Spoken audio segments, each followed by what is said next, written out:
नमस्कार दोस्तों, कैसे हो आप सब। आशा करती हूँ आप लोग ठीक होंगे। तो आज सुनाएंगे सोहर गीत। बहुत ही प्यारा सोहर गीत है, सुनिएगा और बताइएगा कैसा लगा। तो चलिए सुनाते हैं ये प्यारा सा सोहर गीत।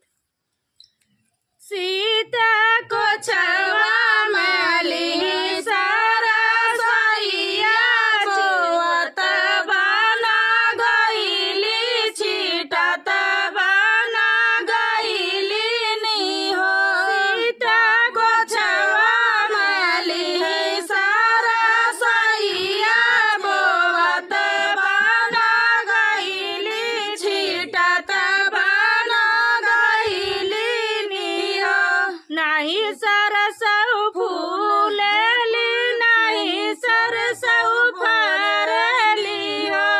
सरसऊ बनी जाती उगिए कैला डुइया शीतल माई के भोजन शीतल माई के भोजन हो। सरसऊ बनी जाती उगिए कैला डुइया शीतल माई के भोजन शीतल माई के भोजन हो। नाही सरसऊ फूलेली नाही सरसऊ फरेली हो।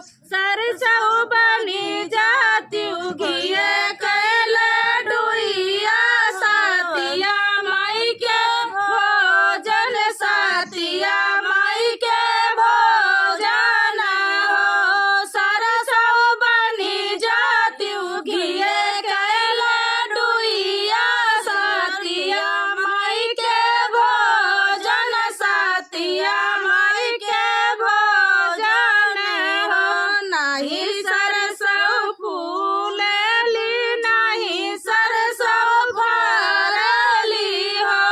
सरसऊ बनी जाती उगिए कैले डुइया हरियर बाबा के भोजन हरियर बाबा के भोजन हो। सीता को छवा माली सारा सैया बोवत बन गईली छिटत बन गईली नी हो।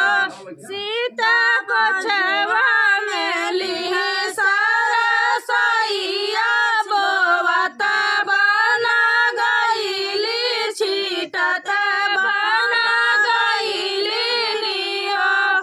तो दोस्तों ये प्यारा सा सोहर गीत आप सभी को कैसा लगा कमेंट में बताना दोस्तों।